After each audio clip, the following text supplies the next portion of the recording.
Well, good morning. This is Elicia. I'm standing in a Scottish garden. I tried to stand by flowers, but it's drizzling here, so I came up inside the trees. But it's a beautiful spot. It made me really think how appreciative I am that I have been blessed so much, and God redeemed me from so much. You know, in one incident was 1993. I was in the middle of going into an emergency surgery. I was new in my walk with Jesus. I knew him, but I didn't know him. And Philippians 4:13 came to mind, but I could only remember one piece. I can do all things, but I knew that I could do all things through Christ. But the verse is actually, I can do all things through Christ who strengthens me.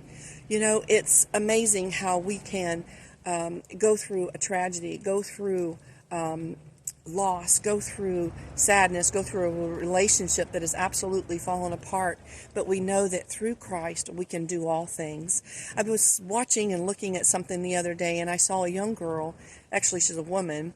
I remember seeing her grow up, and I saw her get into a bad situation. I saw her fall, but then I've seen her rise again because now she has been redeemed by Jesus. And I'm so thankful to be able to encourage her and be able to see her walking in a way that the Lord would ask. And you know what? I thought of another verse because Isaiah 61:3, I think it is talks about ashes to beauty, but God can give us beauty instead of ashes. And that's what sometimes we have to hold on to that. We all have a past.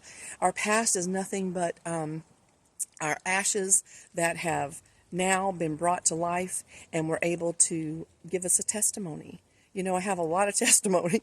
I had a lot of past. You know, maybe not everybody has a good past or a bad past, but we all have a past. Maybe it's our childhood that was difficult, or maybe it's our childhood that was good, and we can remember all those things that help us appreciate and be thankful for what we've got and what we're doing.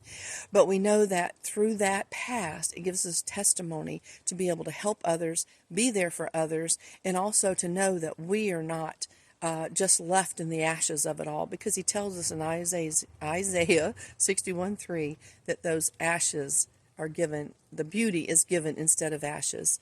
So I'm so thankful. Listen, I know it's almost time for me to hit the road again, but I just wanted to take a moment and just remind you of how blessed we are and how we can stand on the strength of Christ to get us through whatever crisis we're going through. He's there for us. Hey, listen, you guys have a great rest of the week, and I will catch up with you next time. See you later.